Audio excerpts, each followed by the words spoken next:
Ugandan Parliament is demanding explanation from Kenyan government on the abduction of Dr. Kano Kiza Besigye. I want to thank you. The colleague raising a point of procedure, I told you he is our neighbor in my village. He has not been able to shed off his all the habits of what this is. Madam Speaker,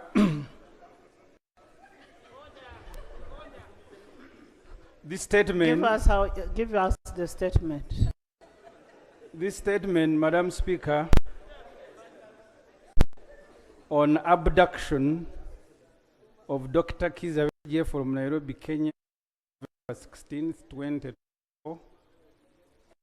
Right, Honorable Speaker, honorable members, I am presenting this statement in line with Rule 25 L and M 59 and 64. Right, Honorable Speaker, Dr. Kiza Besigye, former Forum for Democratic Change president, four-time presidential candidate, and now one of the promoters of the People's Front for Freedom, was abducted from Nairobi, Kenya on November 16, 2024. He had traveled to Nairobi on the invitation of NARC Kenya political party leader and former Kenyan Justice Minister Martha Karua. Dr. Besigye was scheduled to speak at Martha Karua's book Against the Tide launch. He, together with Ajobed Rutare Kamuregeya, a senior PFF leader, was abducted from a riverside apartment in Eastland, where he was attending a brief meeting before proceeding for dinner for Karua's book launch guests. He was then driven across borders by his captors. His passports, national ID, wallet, and other belongings remained at Warid Hotel, where he had been booked in. Dr. Besigye did not, or was not made to undergo immigration protocols on the Kenyan or Ugandan immigration sites. News of his missing started circulating 3 days after his abduction on Tuesday, November 19th. Right, Honorable Speaker and members, Dr. Besigye was then miraculously arraigned before the Military Disciplinary Committee, commonly known as Court Martial, on Wednesday, November 20th. Charges of possession of 2 pistols, which were learned that day that is a monopoly of UPDF, were read to him and he is co-accused. They also charged with holding meetings in Switzerland, Greece, and Nairobi for purposes of undermining the security of Uganda.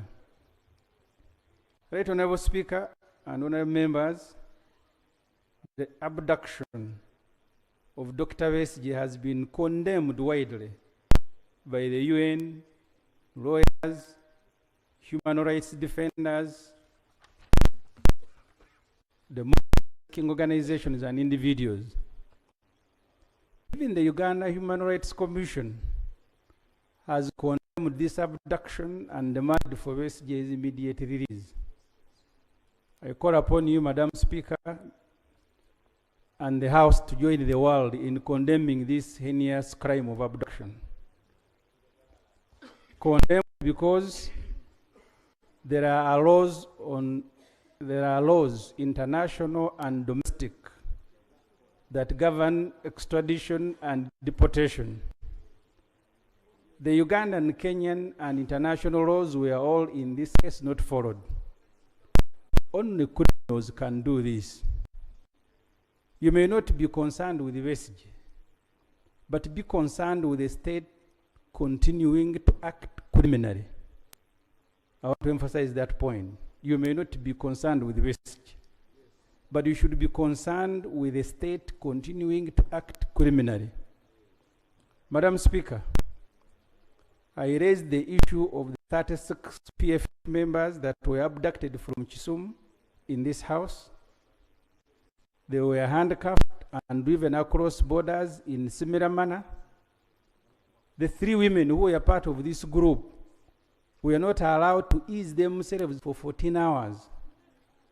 When they were finally allowed, it is male soldiers that were pulling their knickers and ordered them to urinate as they remained handcuffed. They were later charged with terrorism. Madam Speaker and members, we are concerned with the continuing human rights violations by the NRM government, including ministers working in jails and making people to confess to crimes they have not committed, and then getting the NRM chairman to pardon them. All things concern us, and they should concern every MP. This parliament should also demand for an explanation from Kenya. Even Chris was abducted. I went to see him at Ginger Road. They had denied him simple things, including slippers. That giant is there. This parliament, Madam Speaker, should also demand for an explanation from Kenya. You know, he was representing us in finding out how the Honorable Nevanda died. They charged him with stealing body parts. Is that a part of your statement? No, I was reminding him to sit down and listen to the statement. It is not part of the statement. Maybe you wanted to compliment I am on sorry, what? Madam Speaker. Madam Speaker and members, we are concerned with continuing human rights violations by the NRM government. This must stop. We demand for an explanation from government, Madam Speaker. This parliament should also demand for an explanation from Kenya, whether it is still subscribes to the East African Community Brotherhood. The ministers of internal affairs, who heads immigration, foreign affairs, and defense, Madam Speaker, must be made to explain to this parliament this incident and to the country. Madam Speaker, I thank you very much. Thank you. Thank you. Government?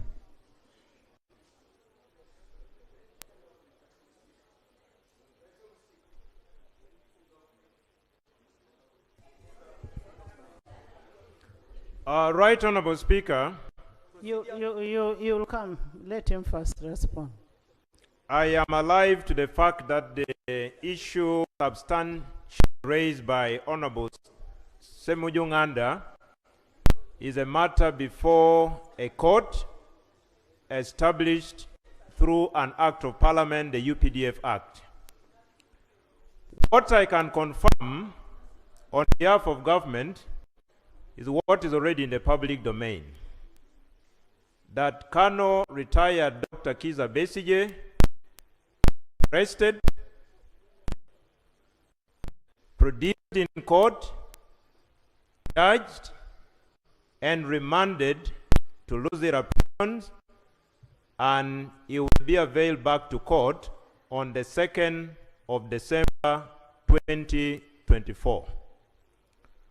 On the call for condemnation, I wish to persuade my honorable colleague that that may be too early, because the matter before court will be a subject of evidence, subject of prosecution, and the outcome definitely will be known. It may be too early for us to condemn. But what I can also advise is that, honorable colleague, let us accept to always play within the rules. Honorable Semuju and myself, we always play within the rules. At times, you invite the referee to warn you verbally. At times, you are given a yellow card. But if you are an habitual offender, you are red carded. Let us advise fellow countrymen and women to always play within the rules. Because the question is, just like Balotelli scored against Manchester United and pulled a t-shirt written on, why always me scoring against Manchester United? Why always you? and not me, and not her? Why always you? That must be a fundamental question. I beg to submit. Yes, counsel. Not the junior counsel, the senior. Madam Speaker, I want to thank you. I have listened to the response of the government chief whip, and we are all aware that this is a matter before court. There are, however, two fundamental issues that government should make a statement on, clarify, and that relates to our relationship with Kenya, especially in light of the fact that we have an extradition treaty with that country. How safe are Ugandans? Now, that is outside the purview of sub judice, if we really want to hide under that. Number two, this element of... Honorable Basalirwa, government will make a statement without going to the merits of the case. Okay? Government will make a statement. You should come with a statement without going into the merits of the case. I thank you for that, because I didn't hear the government chief whip undertake to make a statement. But as they come, they must also, Madam Speaker, comment on the apparent illegalities of people or a supposed criminal, as you want to describe him, or suspect, being brought back into the country and does not undergo the due immigration processes. To wit, having their documents stamped by immigration officers, because that in itself is criminal under our laws. So those are things you must really comment on for purposes of assuring the country that whatever happened was undertaken in total observance and adherence to the immigration laws and other laws as they exist in our region. I thank you, Right Honourable Speaker. Thank you. The Minister of Foreign Affairs and the Minister of Defense will bring a statement to that effect. Let's not discuss what is before court. Let's not discuss that. In the VIP gallery this afternoon, we have Honorable Ambassador William Chinobe. Chinobe, a former member of Parliament of Katkamu North, is Kinobe James, accompanied by his spouse, Mrs. Mary Chinobe. They are here to witness the swearing in of Honorable Grace Akifesa. You're most welcome. And thank you for coming. Yes, sir. Thank you very much, Right Honourable Speaker. Right Honourable Speaker, I've lived for a while in this country. I saw recently... the minister bringing a statement is not actually defense, internal affairs and foreign. Yes? Not so long ago, Right Honourable Speaker, we had a case of Jamil Mukuru, who was arrested in Tanzania for terrorism, and the due process was followed for him to be brought back to face trial in the country. Right Honourable Speaker, just not so long ago, we had a big problem in this country with our neighbors Rwanda, where the top police officers were arrested and court-martialed for allegedly participating in the abduction of Rwandans who were in Uganda. Right Honourable Speaker, that should form the framework for today's discussion. Right Honourable Speaker, how have we degenerated that as a country? I don't know what is happening to those manning the security of this country. Why is the things that we thought would not happen, we are now forming the headlines on BBC, on international media? Search, Yes, yes. Search. Honorable Search. I thought we had made a ruling on that to wait for the report and then we discuss the report. Most obliged, right, Honorable Speaker. But there are those that attack the innocent conscience of Ugandans that may not wait. If the government was proactive, they would even have demanded to be placed on the order paper, but they have not. And once they keep quiet, we have no any other option but to put it to government. And those manning our security That's why circles, we have put it to government to bring an explanation to that effect. yes, but to show that even this side, we are not complicit with what happens. That abuse of the due process, right, Honorable Speaker and members, should cut across the entire parliament. Thank you. We can't see what is Mama happening, Mabera. is going Mama back Mabera. to what happened in the 80s. And Yes. the ministers, you can't see it when this is happening. There's Okay, then come and tell the country. Thank you very much, Right Honorable Speaker. You have already guided on the matter that the government comes up with a statement without touching on matters of sub judice. So I think we can have a debate when that statement comes. But why I rose was clarified because the Honorable Semu Uganda, yes, he is, made an assertion that I was abducted by government. And that because I stole body parts. I just wanted to clarify for the record that in the 9th Parliament, our colleague, the Honorable Serena Nevanda, died. May her soul continue to rest in peace. And I was a parliamentary commissioner then. And the parliamentary commission and the family and police, we had a tripartite arrangement in establishing the cause of death.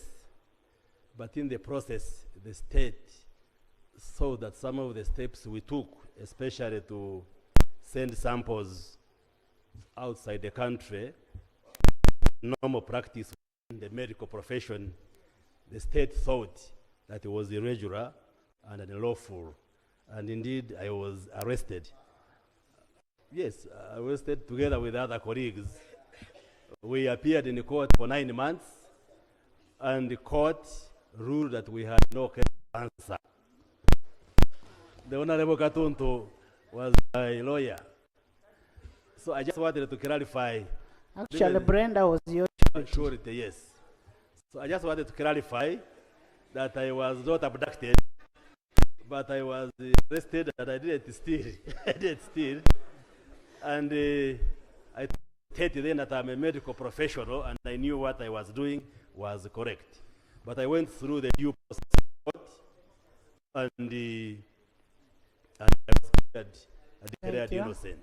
Thank you. And therefore, the Honorable Semuju, from now onwards, just know, I have no regrets, I'm not angry, I'm not annoyed, but I follow the due process of the law. So, like the Chief Whip has said, we all talk of respect for the rule of law.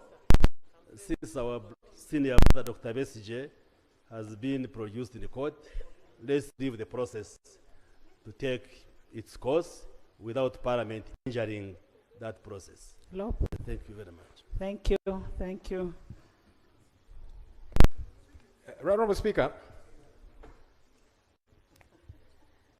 it's good you have ruled that government should come with a comprehensive statement on this matter. I want to suggest an addition in that statement. Honorable Speaker, the Foreign Affairs Principal Secretary of Kenya, Mr. Songei Korir, at a press conference said Kenya had no involvement whatsoever in the arrest of Dr. Kizza Besigye. Government should explain to us how then it went to Kenya without the authorization of Kenya and picked up Dr. Kizza Besigye. Because the Foreign Affairs Principal Secretary mentioned that. I think it will be important for that explanation to come through. Because Uganda can't keep going wherever and picking people. But also, Honorable Speaker, I think you need to guide government on when they should bring this statement. Otherwise, they might take donkey's years conveniently and not bring that statement. I have asked the Minister of Internal Affairs to bring the report and Foreign Affairs, but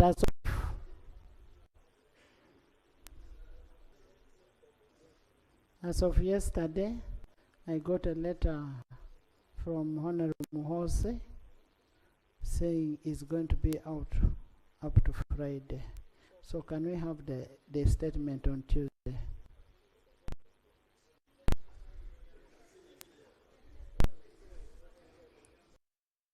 Okay, that is it from Uganda Parliament. MPs are demanding an explanation from the Kenyan government. Mr. Ruto should tell us how Besigye was abducted from your country and brought back to Uganda without your notice. Kale byebyo bivudde mu parliament katulindire kinaddirira n'ekinaaba kizeeko naye nga twongere okulwana lutalo okutereeza ggwanga ffe otereeza nsi yaffe kubanga yawambibwa dda.